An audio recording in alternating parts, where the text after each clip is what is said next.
다음 사용자 한번 가봅시다. 올해 6편 문항 먼저 보겠습니다. 자, 처벌 그 자체는 고통을 주므로 악이다. 얘들아, 처벌이 악이다. 누구예요? 백남입니다. 그리고 좀 확실하게 주려고 양적 공유 원칙에 의해서 허용된다 라는 표현 주었죠. 자, 읽어보겠습니다. 황보는 강도보다 지속성, 이거만 봐도 알겠네요. 백할이합니다. 근데 그리고 중요한 포인트 이거죠. 사형은 한 시민에 대한 국가의 전쟁으로 허용되어서는 안 된다. 사형을 유일하게 규정하는 누구예요? 백할이합니다. 자, 자, 살인자는 사형을 처해줘야 된다. 누구든지 그가 형벌을 받아야 할 행위를 의혹했기 때문에. 기출에 진짜 많이 나오죠. 형벌을 의혹한 게 아니라 형벌 받아야 할 행위를 의혹했기 때문에 형벌을 받아야 된다. 칸트입니다. 자, A부터 가보겠습니다. 벤담이 백하리에게 하나. 자, 형벌을 통해 행위를 통제하고자 하는 대상은 범죄자에 국한되어야 한다. 자, 우리 도서 벤담에게 맞는 말일까요? 벤담에게 맞는 말일까요? 벤담?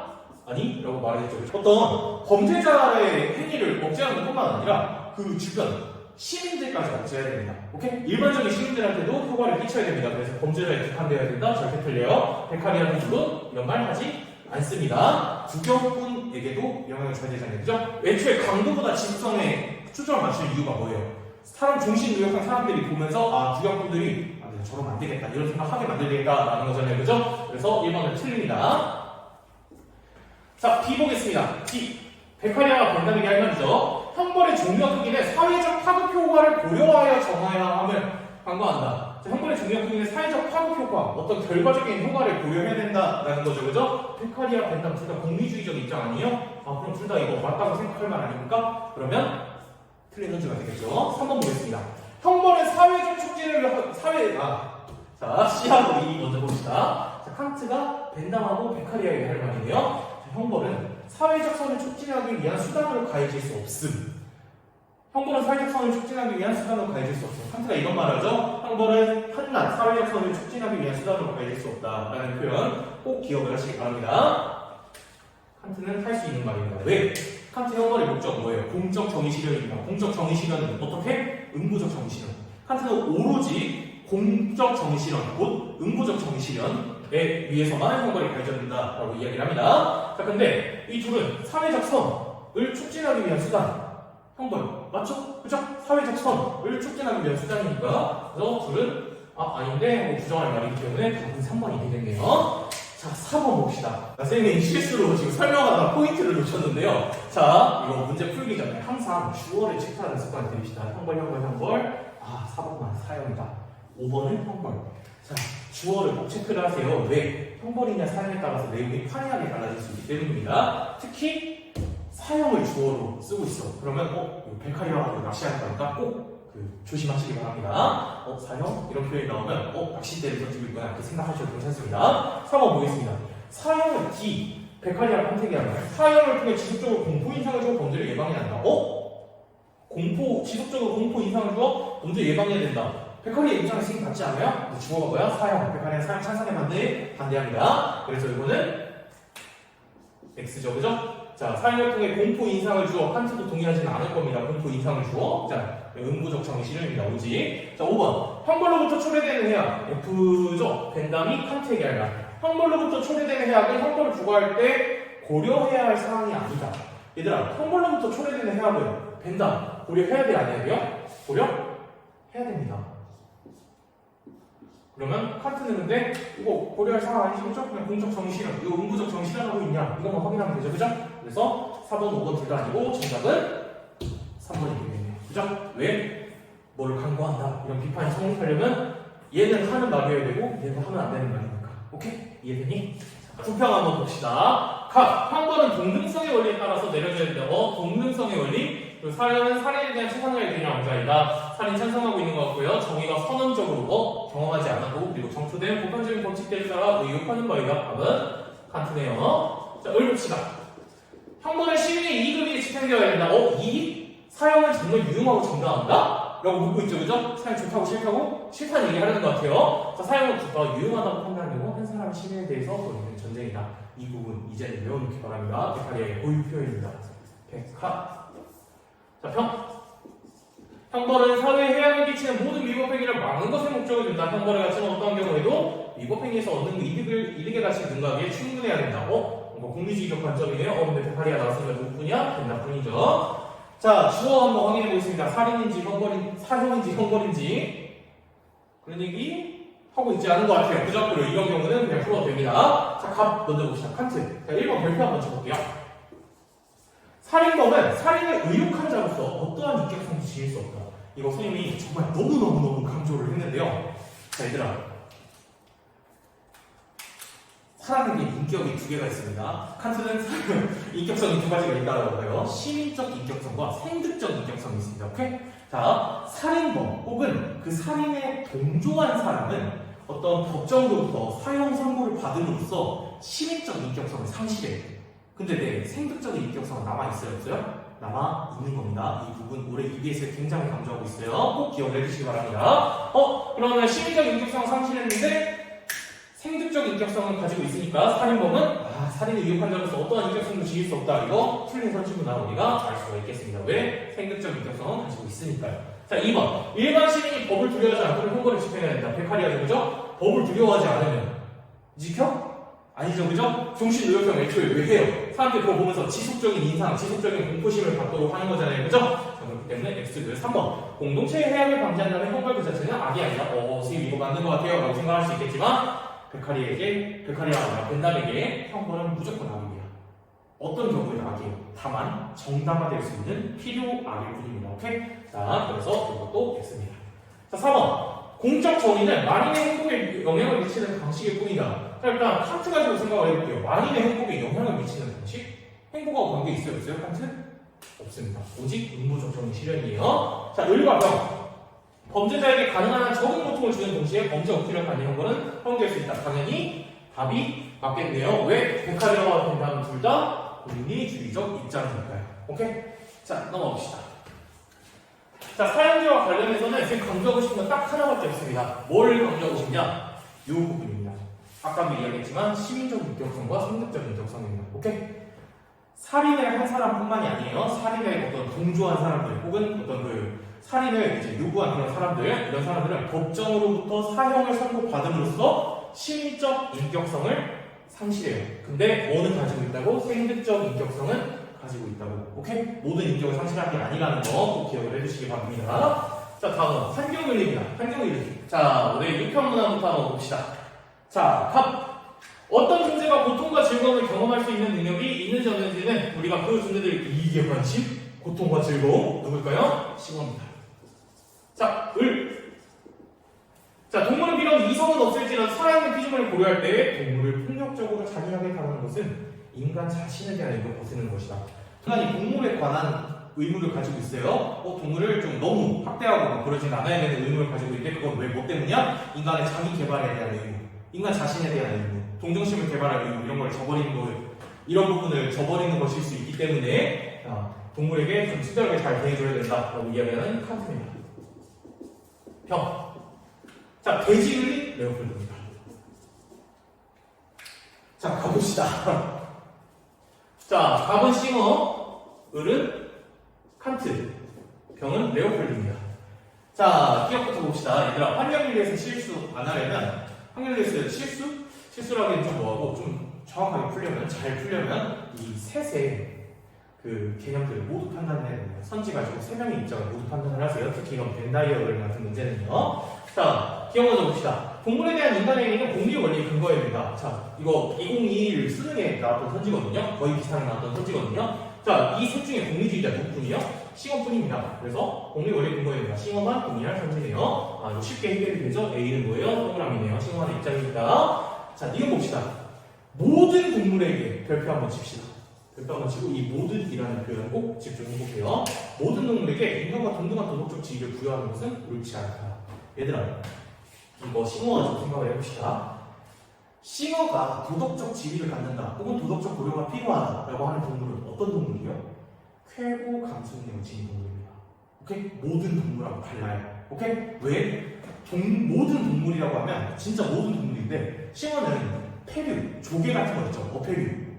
정확하게 말하면 페류. 자, 조개 같은 애들은 쾌고 감수능력을 지니잖아요. 쾌락과 고통을 느끼잖아요. 이런 애들 도덕적 지위 가지고 있어요? 없어요? 싱어 입장에서 가지고 있지 않아요. 왜? 쾌고 감수능력 없기 때문에. 그래서 모든 동물과 동물을 구분해야 됩니다. 싱어한테는. 오케이? 그냥 동물이라고 이렇게 진술을 했으면 그 안에 최고강 능력을 가지고 있는 동물 그 의미를 내포하고 있는 거예요. 하지만 모든이라고 하면 구분해야 됩니다. 모든 동물과 동물은 다르다는 점 수업 때 너무나도 강조했고 이번에 선지로 나오게 됐으니까 꼭 기억을 해주세요.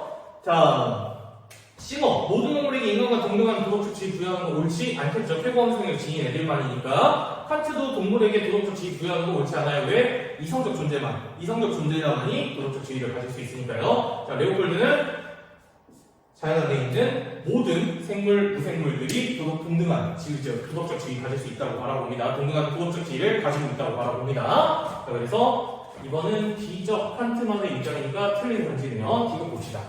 어떤 존재가 생명을 지닌 개체가 아니어도 말이 너무 길다. 생명을 지닌 개체가 아니어도 이 표현 바꿔볼까요? 뭐라고 바꿀까요? 무생물이라고 바꿀 수 있겠네요. 생명 지니지 않았다. 무생물이잖아요. 자, 무생물이어도 도덕적 지위를 가질 수 있다. 싱어 5예요? X예요? 그런 거 없죠. 무생물 최고함 능력도 같지 않을까요? 칸트 무생물 이성 없으니까 아니죠. 레오폴드 무생물이어도 도덕적 지위 가질 수 있다. 5네요. 레오폴드만 동의할 선지니까 C는 디귿은 맞는 선지네요. 자, 이유 봅시다. 최고감 능력을 보유 여부에 의해 개체 도덕적 지위가 결정된다. 얘들아, 이 셋 중에 최고감 능력 고려한 사람 누구군요? 싱어. 사실상 기억하고 리얼하고 같은 내용 묻고 있는 것 같아요. 자, 싱어만 이런 이야기를 하니까요.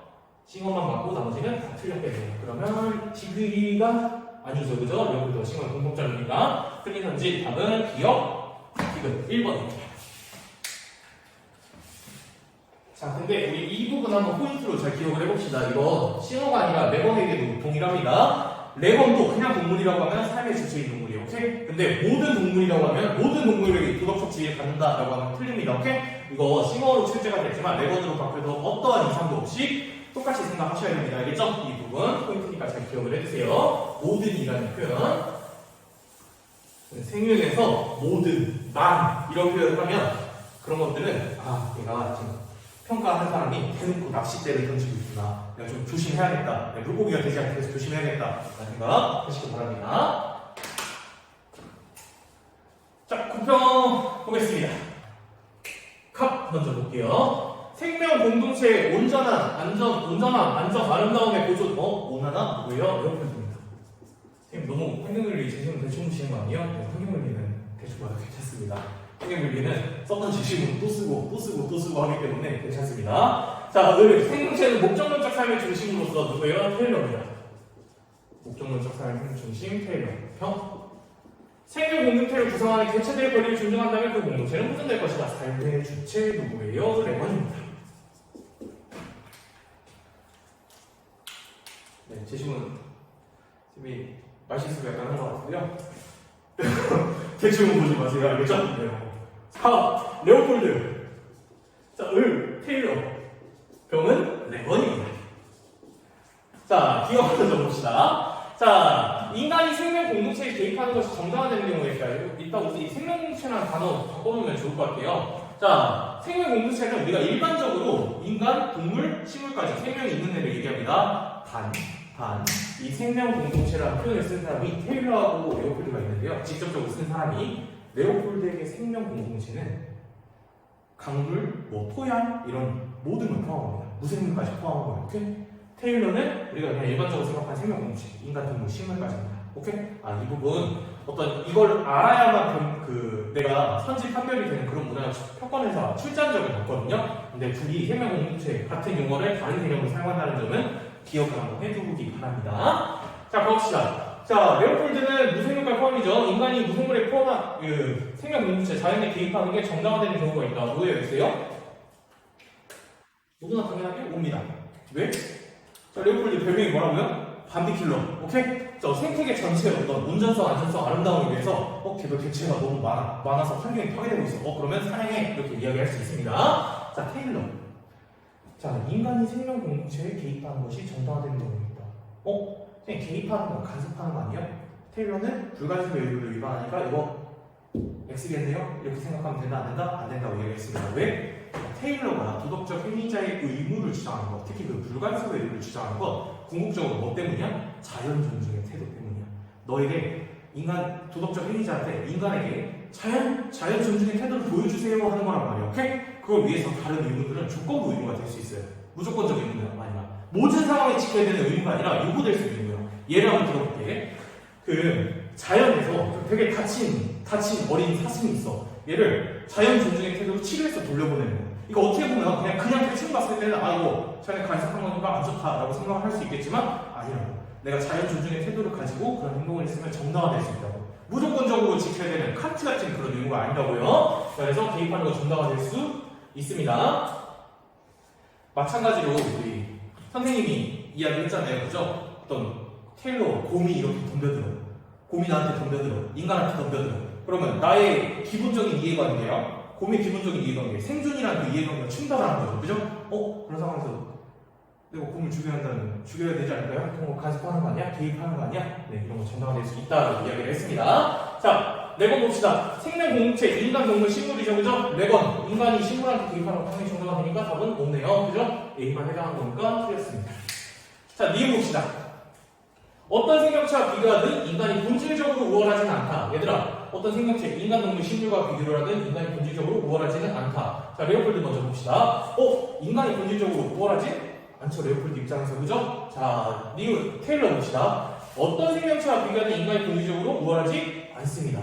테일러 입장에서도. 자, 레건, 어떤 생명체와 비교하든 인간이 본질적으로 우월하지는 선생님, 레건도 동일하지 않아요? 아니요. 자, 어떤 생명체란 건 인간, 동물, 식물이잖아요, 그죠? 식물보다 삶의 주체인 인간이 우월하죠, 그죠? B 보겠습니다. 레오폴드와 테일러, 동일한 말이네요. 이유는 맞네요. 자, C 봅시다. C가 아니라 디귿이죠. 디귿. 개체선에 우선한 생명 공동체에서는 존재할 수 없다. 얘들아, 환경능력 안에서 전체로 누구뿐이에요? 레오폴드 뿐입니다. 평가원 7점의 사람 중 네스 빼놓고 레오폴드 뿐입니다. 오케이? 레오폴드 제외하고는 개체론이라고 이야기했어요. 오케이? 자, 전체론과 개체론, 어떤 종이나 생태계 전체를 위해서 개체를 희생할 수 없다는 입장이 개체론이었잖아요, 그죠? 얘네들은 개체론, 얘는 전체론이요. 개체선에 우선하는 생명 공동체에서는 존재할 수 없다. 개체론의 입장이죠, 그죠? 그럼 레오폴드만 틀렸다 얘기하고 나머지 둘은 동의할 이야기죠, 그죠? 자, 리을. 그래서 C. 테일러와 레건이 동의할 문제니까 맞네요. 이것은 리을 봅시다. 피도구적 가치를 지닌 피이성적 존재를 수단으로 사용하는 경우는 어떤 경우에도 정당화될 수 없다. 표현 어렵죠? 바꿔봅시다.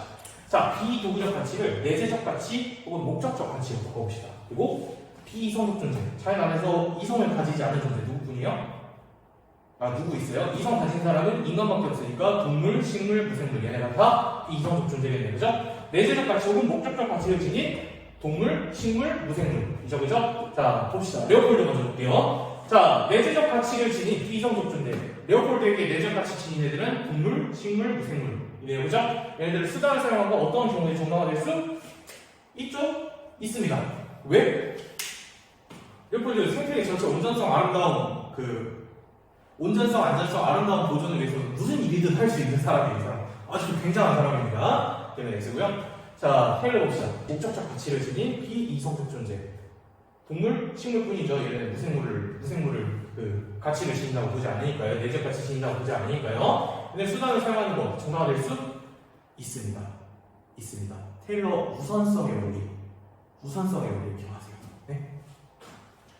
자, 인간의 어떤 이해관계야. 동식물의 이해관계, 내적 가치를 똑같이 이해관계가 충돌되면 그 인간의 이해관계를 우선시하는 측면이 있습니다.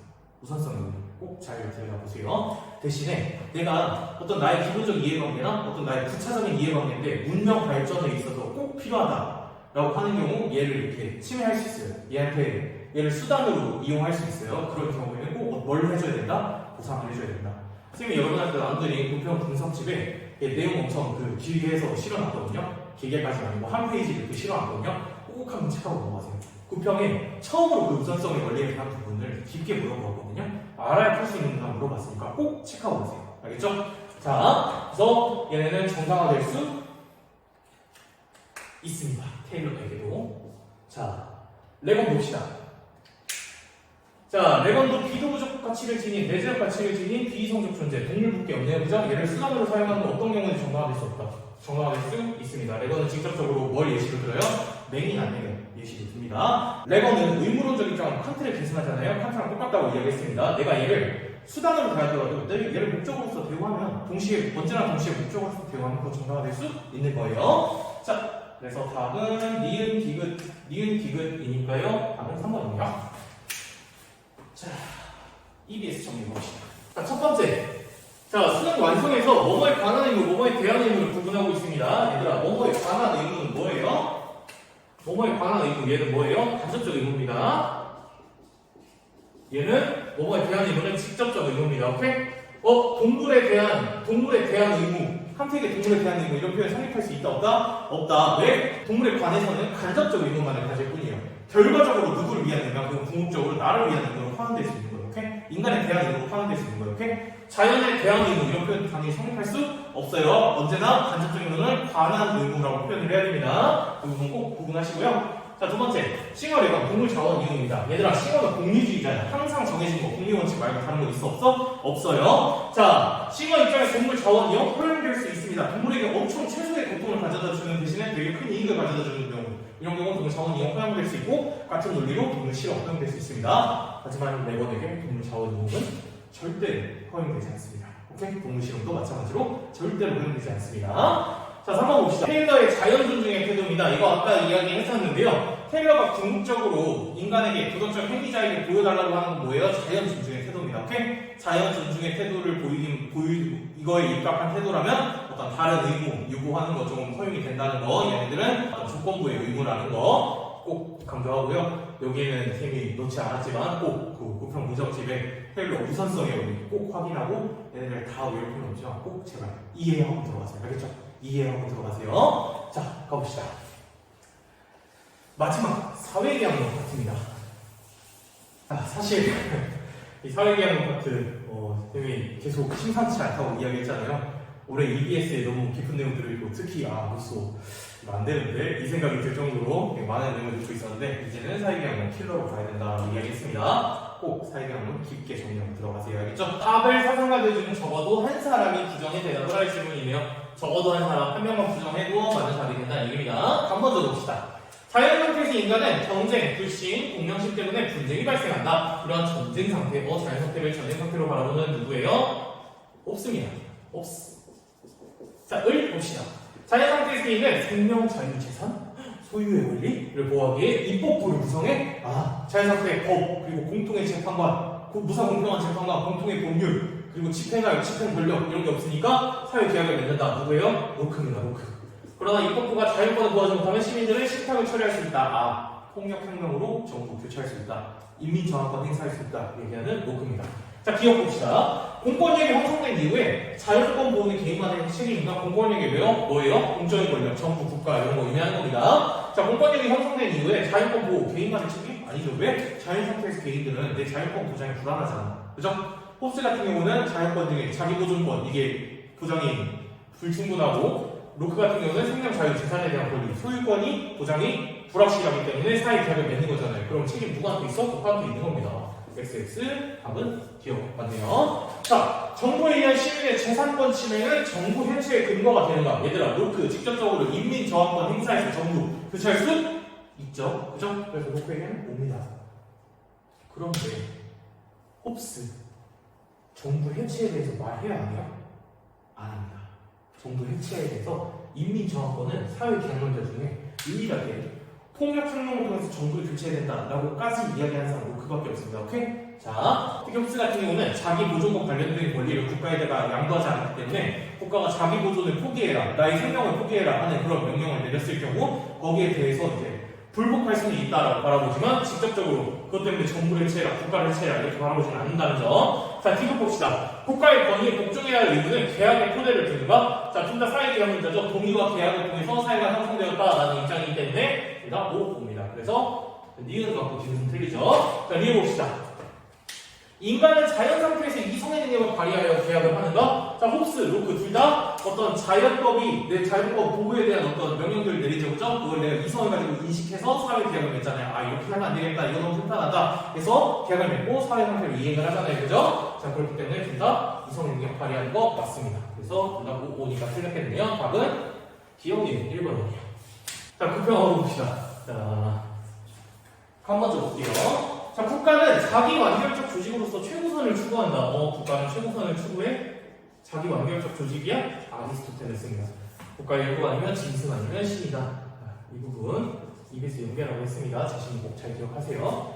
자, 국가가 형성될 때 개개인은 자신의 그 모든 권리와 함께 공동체의 전면 연구한다. 자신을 공동체의 전면 연구한다. 일반 의지 지배 아래 둔 개인은 자기 자신에게만 복종한다. 누구예요? 루소입니다. 루소입니다. 병 봅시다. 국가가 없는 자연 상태에서 개개인은 모든 것에 대한 권리를 갖는다. 자기 보존과 평화를 위해 그러한 권리를 포기함으로써 주권자인 리바이어던이 탄생한다. 쓰죠.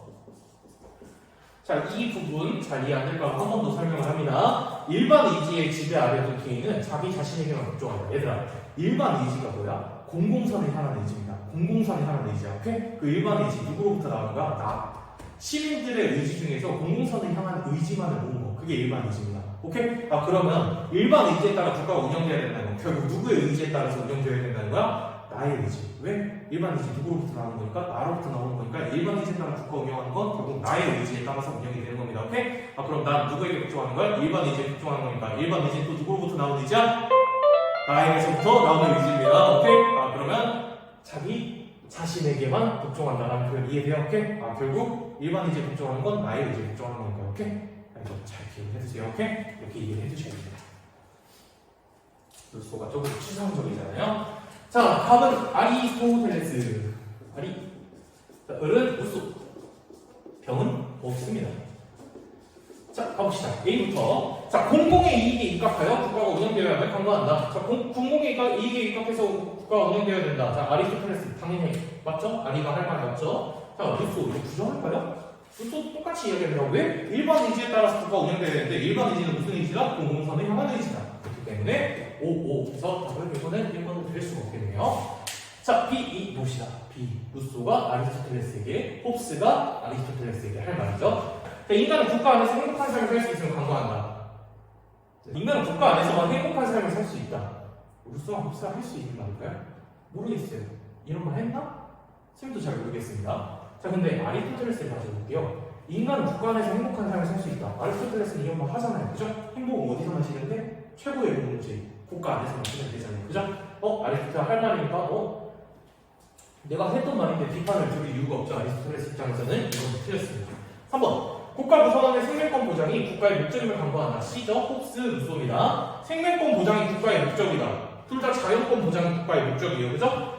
홉스도 생명권 보장 이야기하고 루소도 국가의 생명권, 그 구성원들의 생명권 보장해줘야 되죠. 그죠? 그럼 둘 다 하는 말이잖아. 둘 다 하는 말인데 이 비판 정상에 성립 가능해요? 아닙니다. 틀렸겠죠? 4번 봅시다. D. 루소가 홉스에게 할 말입니다. 얘들아, 국가 구성원은 법을 따르는 동시에 제정하는 자에게 강조한다. 우선 루소가 적어봅시다. 얘들아, 국가의 구성원은 법을 따르는 동시에, 시민들은 법을 따르는 동시에 제정하는 자유가 루소에게 맞습니다. 왜? 직접 민주주의야. 루소는 직접 민주주의잖아. 오케이? 시민들이 일반 의지에 따라서 법을 만들고 그 법을 복종하는 거잖아. 그죠? 그럼 자기가 결국 자신의 의지 중에서 공산에 향한 의지를 가지고 이제 법을 만들고 거기에 따라서 그 법에 따라 복종하는 것과 자기 자신의 의지에 따라서 살아가는 거잖아요. 그죠? 그럼 법을 따르는 자 누구야? 법을 따르는 자 누구야? 시민이고, 법을 제정하는 자, 입법자 누구예요? 시민입니다. 오케이? 그렇기 때문에 법을 따르는 동시에 제정하는 자, 국가의 시민이죠. 그죠? 똑같죠? 홉스 같은 경우, 얘들아. 홉스는 절대 문주제를 이야기하죠. 전제 문주제를 이야기하죠. 왜? 사람들이 이기적이기 때문입니다. 사람들이 이성을 가지고 자연 상태에서 너무 무제한적인 자유를 추구하니까 우리가 올바르게 살 수 없다. 너무 공포스럽다. 내가 언제 죽을지 모르겠다. 그래서 사람들끼리 모여서 사회 계약을 맺어. 사회 계약을 맺는데 이게 사람들이 이걸 지키려는 보장이 없네? 왜? 사람들이 이기적이라서 언제 뒤통수를 칠지 몰라요. 그렇기 때문에 이건 심의 계약이야. 그냥 내가 얘를 믿고 해야 되는데 믿을 수가 없는 거야. 그러면 이 계약을 강제할 어떤 강력한 힘이 필요해? 필요하네? 필요하죠, 그죠? 그래서 누구한테? 절대 군주한테 이 권력, 우리 양도하겠습니다. 모든 힘 다. 이렇게 내가 양도할 수 없는 거 빼고 다 양도할 테니까 네가 이 계약 강제하도록 좀 강요할 수 있도록 해주세요. 이게 홉스의 사회 변증이잖아요. 그죠? 그럼 법을 따르는 사람 누구야? 시민입니다. 법을 제정한 사람, 입법권 누구한테 있어? 홉스? 군주에게 있습니다. 절대 군주에게 있습니다. 오케이? 국가, 주권, 입법권 다, 집행권 이런 거 다 누구한테 있어? 군주에게 있습니다. 홉스는. 그렇기 때문에 홉스는 다르다고 이야기가 됐죠. 그죠? 법을 제정하는 자는 군주인데 법을 따르는 자는 시민이잖아요. 그죠? 다음은 4번입니다. 5번. 국가 권위에 복종할 의무는 자연 발생적이지 않은 걸 강조한다. F 한번 볼까요? 아리스토텔레스가 홉스에게 할 말이네요. 국가 권위에 복종할 의무는 자연 발생적이지 않다. 잘 발생력이잖아. 아리스토텔레스는 그죠? 인간의 정치적 사회적 본성에 의해서 발생하는 거니까. 홉스는 동의와 계약에 따라서 발생하니까 자율발생적 아니다라고 이야기를 했죠, 그죠? 그래서 5번 틀리고 정답은 4번 이겠네요.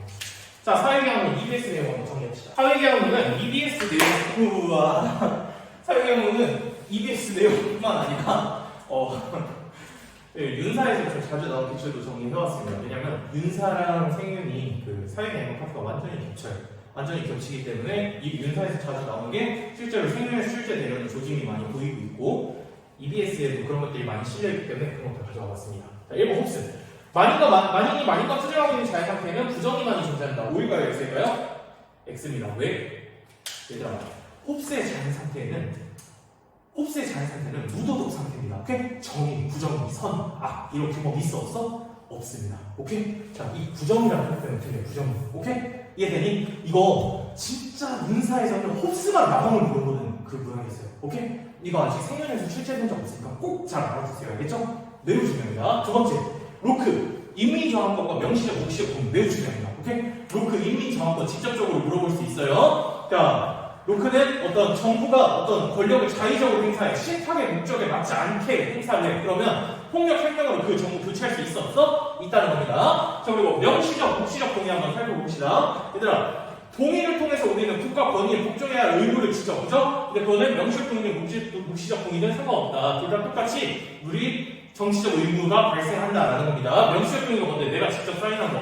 묵시적 동의는 뭔데? 내가 직접 사인하지 않았더라도 그 국가의 영토를 내가 점유하고 있고 그 국가가 제공하는 혜택을 향하고 있으면 그 국가의 법에 따르라는 겁니다. 예를 들었을 때 이렇게 들었죠. 외국인이 우리나라에 이렇게 왔어. 근데 우리나라에서 마약하는 이상 잡혀가 안 잡힐까? 잡혀가요. 왜? 우리 국가의 영토를 향하고 있고 우리 국가의 어떤 보호라는 치안이라는 그 테두리 안에 있기 때문에 혜택을 갖고 있기 때문에 우리나라의 법에 따라야 할 정치적 의무가 있다고 이야기를 했습니다. 오케이? 그래서 명시적 동의, 묵시적 동의 꼭 잘 알아두시기 바랍니다.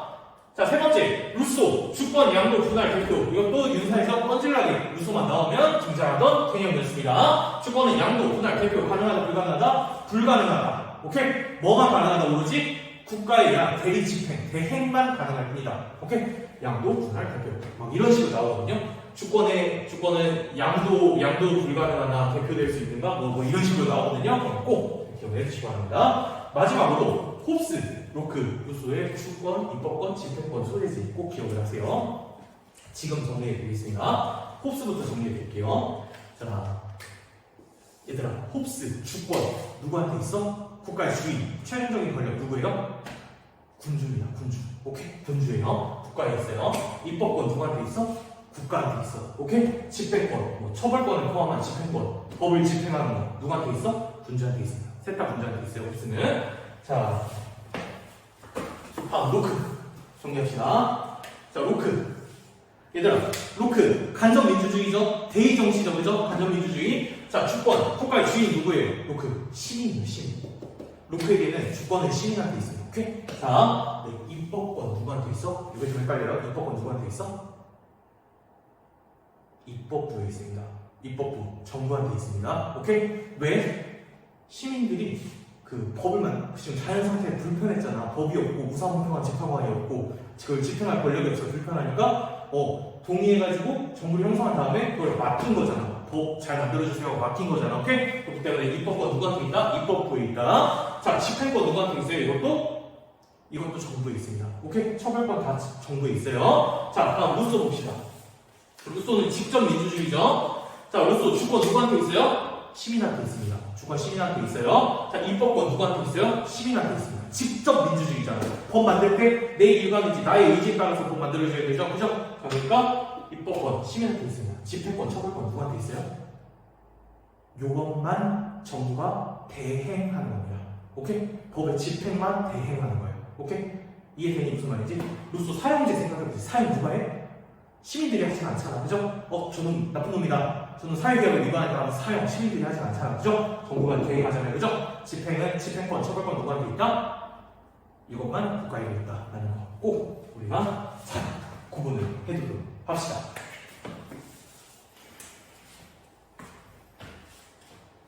자, 이렇게 오늘 준비한 특강 모든 순서 마무리하고요. 우리 그래도 올해 마지막 수업인데 그냥 끝내기는 좀 뭐해서 하나 이야기를 준비를 해봤습니다.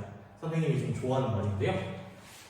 아리스토텔레스가 이런 말을 합니다. 행복은 쾌락이 아니라 의미 있는 삶의 부산물이다. 동그라미가 왜 있어? 네. 맞다는 얘기겠죠, 그죠?